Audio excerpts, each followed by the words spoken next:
तो अगर आप उत्तर प्रदेश डीएलएड कर रहे हैं और प्रथम सेमेस्टर की परीक्षा का इंतजार कर रहे हैं तो ये वीडियो आपके लिए होने वाला है। अगर आप हमारे चैनल पर नए हैं तो हमारे चैनल को फटाफट सब्सक्राइब कर लीजिएगा, वीडियो को लाइक कर दीजिएगा। चलिए इस वीडियो की शुरुआत करते हैं। सबसे पहले हम आपको बताते हैं उत्तर प्रदेश डीएलएड की परीक्षा फर्स्ट सेमेस्टर की परीक्षा के जितने लोग वेट कर रहे हैं और यूट्यूब पर जितनी वीडियो वायरल हो रही हैं, सारी बातें आप लोग को केवल और केवल गुमराह करने की कोशिश की जा रही है। पीएनपी द्वारा आयोजित कराई जाने वाली यह परीक्षा, पीएनपी के बारे में आपको बता देना चाहते हैं।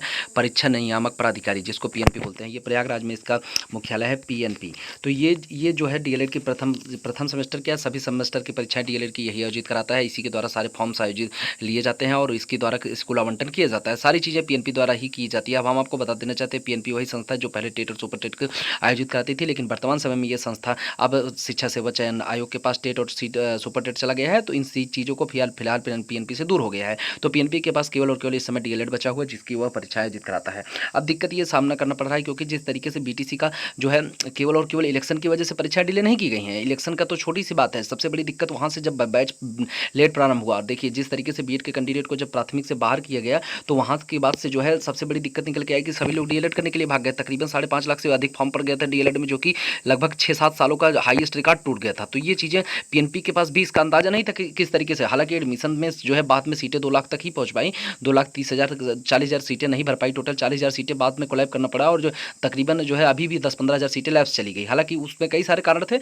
लेकिन जो है मेन कारण फिर भी 2 लाख से अधिक सीटें भरना इस बार बहुत बड़ी बात थी, जो कि जिस तरीके से पहली बार ऐसा हुआ कि बीटीसी में लगभग 2 लाख से अधिक सीटें भरी जा चुकी हैं। तो उन सभी बच्चों के लिए, ये सारे बच्चे प्रथम सेमेस्टर के हैं और उनके सभी के लिए परीक्षा आयोजित कराना है। हालांकि थोड़ा सा जो यहाँ पर सबसे बड़ी दिक्कत डिले होने का कारण यह था कि जब सत्र ही देरी से प्रारंभ हुआ तो वहाँ पर आगे चल के जैसे वो टीचिंग का कार्य हुआ, तो टीचिंग अभी भी कई सारे विद्यालयों कई सारे जिलों में अभी भी टीचिंग चल रही। तो आप खुद समझ सकते हैं, आपको यूट्यूब के जो माध्यम से वीडियो बताया जा रहा है कि प्रथम जो है 10 जून से परीक्षा स्टार्ट, 10 जून से परीक्षा होने का एक भी परसेंट चांस नहीं है, आयोजित ही नहीं हो पाएगी। सबसे बड़ी बात है कि अभी तक कितने जो है टीचिंग करने वाले बच्चों का तो अभी डाटा ही जो है डाइट पे नहीं पहुंचा, डाइट से पीएनपी पे नहीं फॉरवर्ड किया गया है, तो उनका तो नंबर एडिशनल जुड़ेगा ही नहीं। तो ये सब चीज़ें आप ध्यान दीजिए, जब तक चारों तरफ का जो है खत्म नहीं हो जाएगा टीचिंग, तब तक आपकी परीक्षाएं नहीं आयोजित कराई जाएंगी। हाँ, परीक्षा फॉर्म के बारे में 1-2 वीडियो लगातार हम देखे थे, उसमें कई सारी चीज़ें समझ में आया। तो हम आपको बताएं कि वो लोग आपको बहका रहे हैं। 20 तारीख की एक डेट निकल के आई परीक्षा फॉर्म की, ये सब फेक डेट है। हम आपको क्लियर कर देना चाहते हैं कि 20 तारीख से कोई भी परीक्षा फॉर्म नहीं भरे जाएंगे।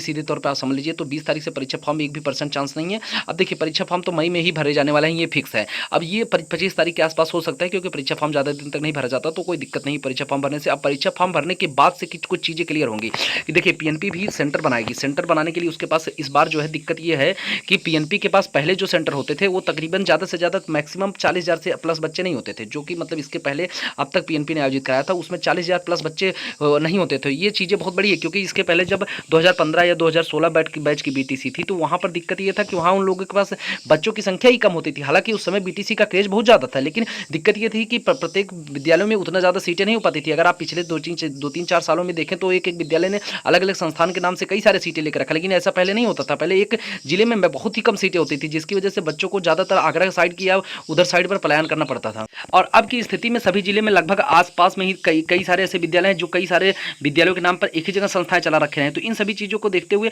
इस बार एडमिशन का क्या मैटर है, सबसे बड़ी दिक्कत एडमिशन ज़्यादा हुआ है। अब वहाँ से जो परीक्षा कराने वाली बातें आई हैं, तो वो जब तक सेंटर क्लियर नहीं होगा, अभी तक केवल और केवल पीएनपी के पास ज़्यादा सेंटर नहीं थे। पीएनपी के पास जितने सेंटर थे उनमें केवल और केवल मैक्सिमम 50,000 से अधिक बच्चों का जो है परीक्षा नहीं ली जा सकती थी। तो उन सभी सेंटरों को कस्टमाइज करके फिर तरीके से नए सेंटरों को बनाया जा रहा है। हालांकि उन कभी सेंटरों में ऐसे सेंटर भी हैं जो उत्तर प्रदेश पुलिस की परीक्षा आयोजित कराए थे, उनको ब्लैकलिस्ट कर दिया गया। तो उन सेंटरों को शॉर्ट लिस्टेड करके अलग भी किया जाना है, उनके जगह पर नए सेंटर बनाए जाने वाले हैं। और दूसरी बात है, ये परीक्षाएं जो है उन सेंटरों पर ही आयोजित कराई जा सकती हैं जो विश्वसनीय होते हैं। ज़्यादातर ये जो है आपको जीआईसी जो है गवर्नमेंट डेंटल कॉलेज होते हैं, उनके बारे में आप जानते होंगे, तो वहाँ पर भी आयोजित कराई जा सकती है। प्राइवेट विद्यालयों को भी सेंटर दिया जाता है, लेकिन उन्हीं प्राइवेट विद्यालयों को सेंटर दिया जाता है जिसका बैकग्राउंड में अभी भी 1% का कहीं भी कुछ गड़बड़ नहीं है। तो ये बातें बहुत ज़्यादा दिक्कत करने वाली है, क्योंकि देखिए अभी 2 लाख से अधिक 2 लाख के आसपास बच्चों का जो है यहाँ पर परीक्षा आयोजित कराने में दिक्कतें होंगी। तो आप लोग ये चीज़ें दिमाग से निकाल दी कि परीक्षा कब होगी। तो परीक्षा आपकी मैक्सिमम हम आपको बता देना चाहते हैं कि परीक्षा 10 जून से पहले तो किसी भी कीमत पर आयोजित नहीं कराई जा सकती। जो परीक्षा वो तकरीबन 18 जून के बाद ही आयोजित कराई जाएगी। हाँ, जून के महीने में परीक्षा हो सकती है, जुलाई भी जा सकता है कोई, अगर जुलाई में परीक्षा आपकी जाए तो कोई डरने वाली बात नहीं है। लेकिन ये मैक्सिमम मतलब अगर सब कुछ कार्य बहुत ही तेज गति से चलता है, तब कहीं जाके 18 या 19 जून से परीक्षा आयोजित कराई जा सकती है, नहीं तो 25 जून से पहले कोई ऑप्शन ही नहीं बचता है, क्योंकि अभी तक सेंटर कैलकुलेट ही नहीं हो पाए हैं कि किस तरीके से सेंटर को क्या करना है, क्योंकि पीएनपी सारे काम जो है बहुत ही तेज गति से करती है, लेकिन इस बार उसको थोड़ा सा डिले हो रहा है, क्योंकि वहां पर अभी तक आयोग द्वारा ये चीजें नहीं क्लियर की गई हैं कि किस सेंटरों को उत्तर प्रदेश पुलिस और आरओ परीक्षा में ब्लैकलिस्ट किया गया है। तो ये सबसे बड़ी दिक्कत है, आपकी परीक्षाएं अभी अभी से तकरीबन 1 महीने के बाद ही कराई जाएंगी, ये चीजें आप लोग दिमाग में रख लीजिएगा। बाकी कहीं जाने की जरूरत नहीं है, सारी चीजें आप लोग अपने हिसाब से करते रहिएगा, पढ़ाई करते रहिए।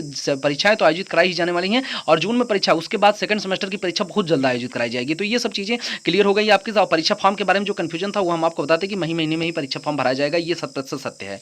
तो लेकिन मई महीने में 20 मई तो कतई नहीं है, 20 मई के बाद परीक्षा तकरीबन 25 के बाद ही आयोजित कराई जाएंगी। ये परीक्षा फॉर्म जब भरा जाएगा तो आप लोग को आपके विद्यालय से मैसेज आना स्टार्ट हो जाएगा। तो आपसे निवेदन, मैं चैनल को फटाफट सब्सक्राइब कर लीजिएगा, वीडियो को लाइक कर दीजिएगा। Thank you for watching.